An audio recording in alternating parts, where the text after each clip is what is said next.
Hello, so we're continuing our discussion on volumes by talking about these solids of revolution.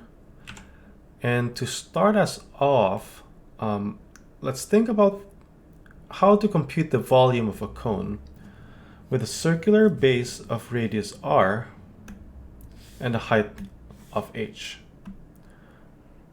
Right, so the cone might look like this on its side.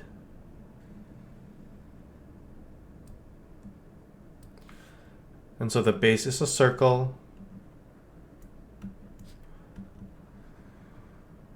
and the height of the cone is h. Now remember from last video that in order to compute the volume of any solid, well, if we know what the cross-sectional area is, then we can just integrate that area function to get the exact volume. Right? So what are we going to do in this case? Well, you can imagine this cone as being on the x-axis. And when we take a slice of the cone that's perpendicular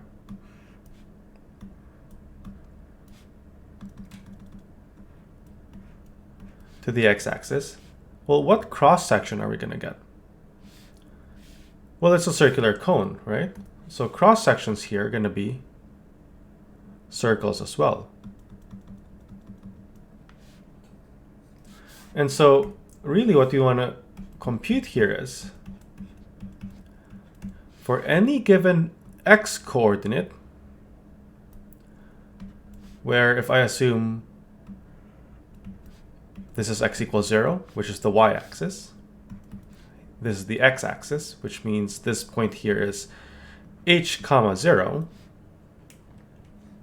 Then can I get a general formula for the area of this circle at a specific x coordinate, well, x in general. Right? So this is the area function, a of x. And, well, again, we know it's a circle. So we know it's going to be pi r squared. But r for us means something here. It's the radius of the base, right? So I don't want to use r here. But it's whatever the radius of this smaller circle is at that point.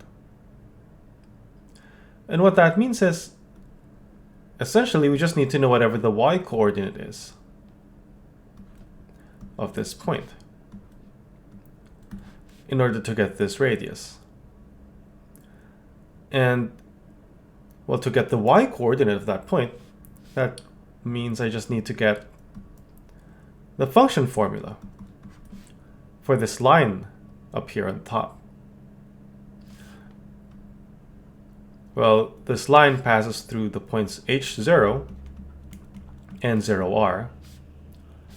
And therefore what that tells me is I can use the point slope form of the line to get, well, first let me compute the slope here. The slope is going to be 0 minus r over h minus 0, or negative r over h. Therefore the point slope form tells me, well, I don't even have to use it. I can just use the slope-intercept form because I know the y-intercept is r. So I can use y equals mx plus b, or y equals negative r over hx plus r. Right? And this formula tells me that at this point, the y-coordinate is exactly negative r over h times x plus r. And that now in turn gives me the radius that I need here. I can just plug this in. Right? Again, what this means is at the slice, specifically at the x coordinate x, the radius of that circle that I get for the slice is given by this expression. right? So I can do this for like x equals 1, for instance, if 1 were here, and I drew the circle here that I get from slicing at that point. Well, I just needed to plug in 1 for x to get the specific radius at that point.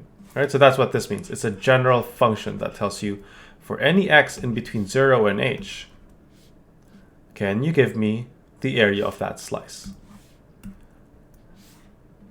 And from this point on, it's relatively trivial. The volume is going to be the integral of the function pi minus r over h x plus r squared dx from 0 to h. And well, maybe we can compute this quickly here. This r, so we're squaring, so the negative disappears. Minus 2r squared over h x plus r squared. Oops, this is x squared here. Right, and so this is just a polynomial in x, right? It's a quadratic. So you integrate, let's see. Well, notice that all the terms have, well, pi is outside already, but all the terms inside have r squared. So we can factor out the r squared and then integrate, which means this is now x cubed h squared times 3 minus 2 over h times x squared over 2 plus just x. And we're evaluating from 0 to h. So I'm just checking here that we actually get the correct formula. So h cubed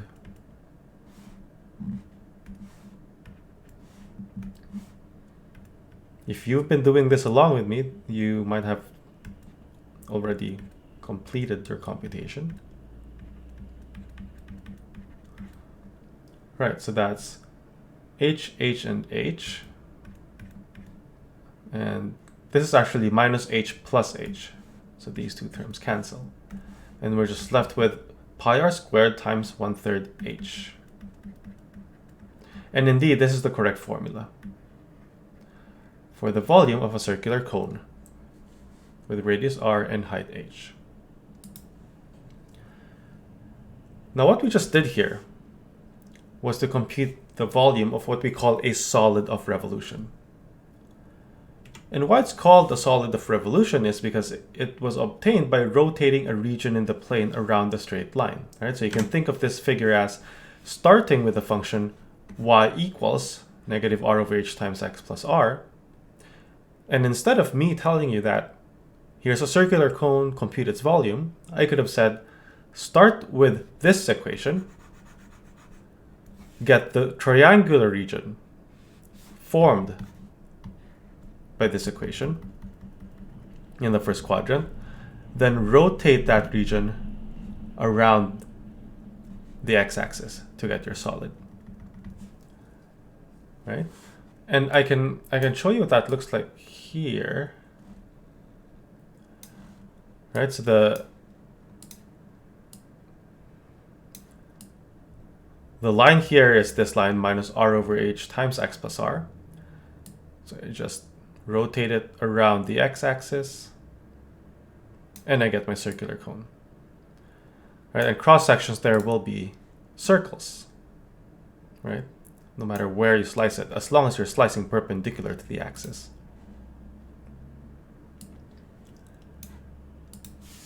Now there are other possible solids of revolution as well, right? Because we're not just limited to rotating a region defined by only one equation around the axis.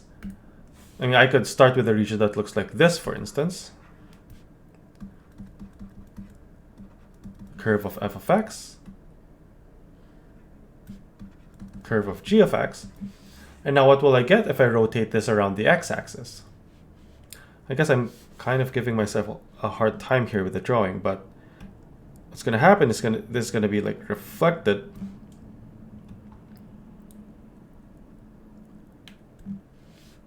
right? So think of this as rotating the region in between the two curves around the x-axis, and you're going to get something that looks like this.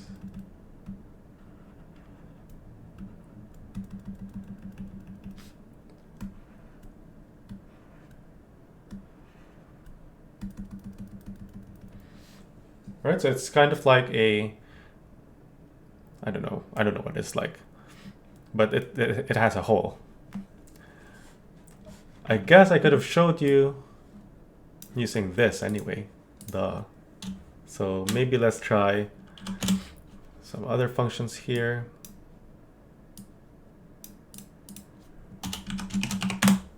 There. So region between two curves, I rotate that around the x-axis, and look what I get. Right, so that's hollow inside. Well, not quite. I'll cut it off at one end. There, so you can see it more clearly.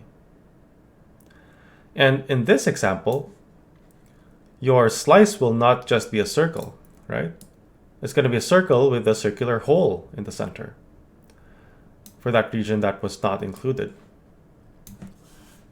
And so for this specific example here, well, I guess this is a general example with f of x and g of x, what your cross-section would look like when you slice it at the x-coordinate x is going to be like a bigger circle whose radius is determined by f minus this area of the smaller circle whose radius is determined by g.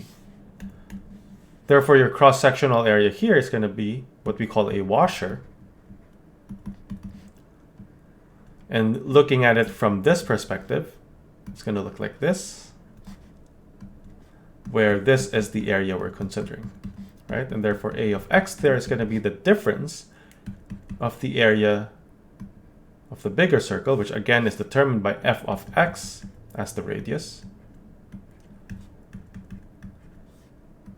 And then g of x for the smaller radius is what we're subtracting here. Right? So really there are two possibilities here. If you have a region like the one on the previous page, where it's just a region around the x-axis, right? It's not defined by two different curves. Then when you rotate that region, cross-sections are going to be simply circles. And your area function is going to be pi times f of x squared. Right? I mean, the idea is the same. You're still just looking for whatever this cross-sectional area function is. It just so happens they look slightly different depending on whether there's this other curve that defines the region that you're revolving or rotating. And so just to end the video here, let's apply that formula to this specific region. You have here the curves y equals cosine x and y equals sine x between 0 and pi over 4, right? So pi over 4 is when they coincide at root 2 over 2. So rotating this around the x-axis, right? So we're going to get something like this as your figure. Right, so this is a hole, right? It's hollow. It has a conical shaped hole. And again, your cross sections are going to be this so-called washers. Ew, my drawing doesn't look nice.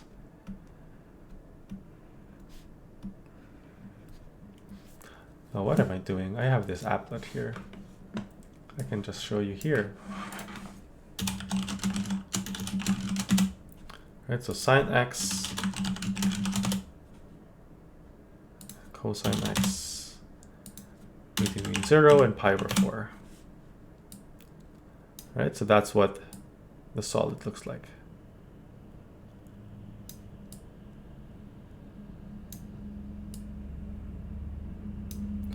And that's a washer.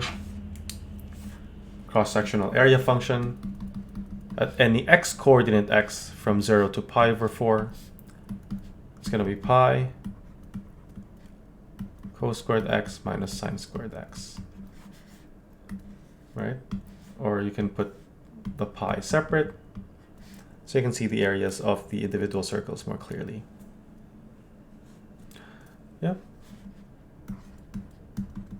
And just integrate this function. And you can just complete this computation yourself.